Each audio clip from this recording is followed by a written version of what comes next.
ನಮಸ್ಕಾರ. ನಾನು ನಿಮ್ಮ ಪ್ರೀತಿಯ ಅಪ್ಪಟ ಕನ್ನಡತಿ ಹುಬ್ಬಳ್ಳಿಯವರಿಗೆ ಸೌಂದರ್ಯ ಮಾಡುವ ನಮಸ್ಕಾರಗಳು.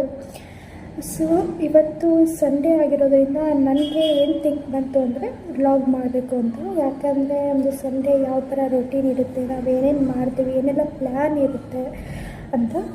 ಸೊ ಯಾಕಂದರೆ ಸಾಟರ್ಡೆ ಮತ್ತು ಸಂಡೇ ನಮಗೆ ರಜೆ ಇರುತ್ತೆ. ಟೂ ಡೇಸಲ್ಲಿ ನಾವು ನಮ್ದು ಏನೇನು ಕೆಲಸ ಇರುತ್ತೆ, ಬಟ್ಟೆ ವಾಶ್ ಮಾಡೋದು ಅಥವಾ ನಮ್ಮದು ರೂಮ್ ಕ್ಲೀನ್ ಮಾಡಿಕೊಳ್ಳೋದು ಮತ್ತು ನೀರು ತೊಗೊಂಬರೋದು ಮತ್ತು ಸಂತೆ ಮಾಡೋದು, ಈ ಥರ ಎಲ್ಲ ನಮಗೆ ತುಂಬಾ ಪ್ಲ್ಯಾನ್ಸ್ ಇರುತ್ತೆ. ಮತ್ತು ನಮಗೆ ಏನಾದರೂ ಬೇಕಂತ ಹೇಳಿದ್ರೆ ಈಗಲೇ ಎಲ್ಲವೂ ತೊಗೊಂಬರೋದು ವೀಕಲ್ಲಿ ಆಗೋದಿಲ್ಲ.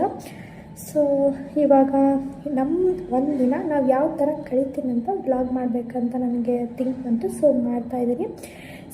ಪಟ ಅಂತ ಉಪ್ಪಿಟ್ಟನ್ನು ಮಾಡ್ಕೊತೀವಿ. ಸೊ ಉಪ್ಪಿಟ್ಟು ಆದಮೇಲೆ ನಮ್ಮದು ನಾಷ್ಟ ಆಯಿತು. ಸೊ ನಾವು ನೆಕ್ಸ್ಟ್ ಒಗಿಬೇಕಂತ ಪ್ಲ್ಯಾನ್ ಮಾಡೋದ್ರಿಂದ ಸೊ ಅವನ್ನ ನೆನಾಕಿಟ್ಟು ಮಧ್ಯಾಹ್ನ ಏನು ಮಾಡಬೇಕು ಅಂತ ಥಿಂಕ್ ಮಾಡಿದೆ. ಹಾಗಾಗಿ ಇಲ್ಲಿ ಮೊಸರನ್ನ ಮಾಡ್ಕೊಳ್ತಾ ಇದ್ದೀನಿ. ಕಾಯಿಸಾಕಿಟ್ಟು ಎಣ್ಣೆ ಕಾಯಿಸಿಟ್ಟು ಅದಕ್ಕೆ ಸಾಸಿವೆ ಮತ್ತು ಜೀರಿಗೆಯನ್ನು ಹಾಕಿದೆ. ಅವು ಚಟ್ಪಟ್ ಅನ್ನೋವಾಗ ನಾನು ಮತ್ತು ಮೆಣಸಿನಕಾಯಿ ಹೆಚ್ಚಿಟ್ಕೊಂಡಂಥ ಮೆಣಸಿನಕಾಯಿ ಹಾಕ್ಕೊಂಡೆ. ಮತ್ತು ಇವಾಗ ನಾನು ಕರಿಬೇವು ಮತ್ತು ಬೆಳ್ಳುಳ್ಳಿನ ಹಾಕ್ತಾಯಿದ್ದೀನಿ.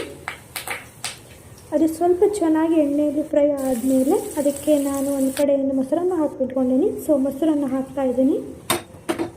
ಮೊಸರನ್ನು ಚೆನ್ನಾಗಿ ಮಿಕ್ಸ್ ಮಾಡಿಕೊಂಡು ಅದಕ್ಕೆ ರುಚಿಗೆ ತಕ್ಕಷ್ಟು ಉಪ್ಪನ್ನು ಹಾಕ್ತಾಯಿದ್ದೀನಿ. ಇವಾಗ ನೋಡಿ ರುಚಿಯಾದ ಮೊಸರನ್ನ ರೆಡಿ ಆಗಿರೋದ್ರಿಂದ ಸೊ ಡಿಮಾರ್ಟ್ಗೆ ಹೋಗೋದು ಕ್ಯಾನ್ಸಲ್ ಆಯಿತು. ಇವಾಗ ನೀರನ್ನು ತೊಗೊಂಬರಕ್ಕೆ ಹೊರಟಿದ್ದೀವಿ. ನೋಡಿ ಇಲ್ಲಿ ಯಾವ ಥರ ಹೋಗ್ತಾ ಇದ್ದೀನಿ ಅಂತ ಪಟ ಅಂತ ಹೋಗ್ತಾ ಇದ್ದೀನಿ. ಅಜ್ಜಿ ಆಗಿರೋದ್ರಿಂದ ಸೊ ನಮ್ಮ ಕೆಲಸ ನಾವೇ ಎಲ್ಲ ಮಾಡ್ಕೋಬೇಕಲ್ವ, ಎಂಥ ಕಷ್ಟ ಅದು ಅನುಭವಿಸ್ಲೇಬೇಕು. ಮತ್ತು ಏನಂದರೆ ಇವಾಗ ನೆನಾಕಿಟ್ಟಂಥ ಹಾಸಿಗೆನ ಒಗೆದು ಹಾಕಿ ಟೀ ಮಾಡ್ಕೊಂಡು ಕುಡಿದೆ. ಇದು ಇವತ್ತಿನ ಸಂಡೇ ವ್ಲಾಗ್.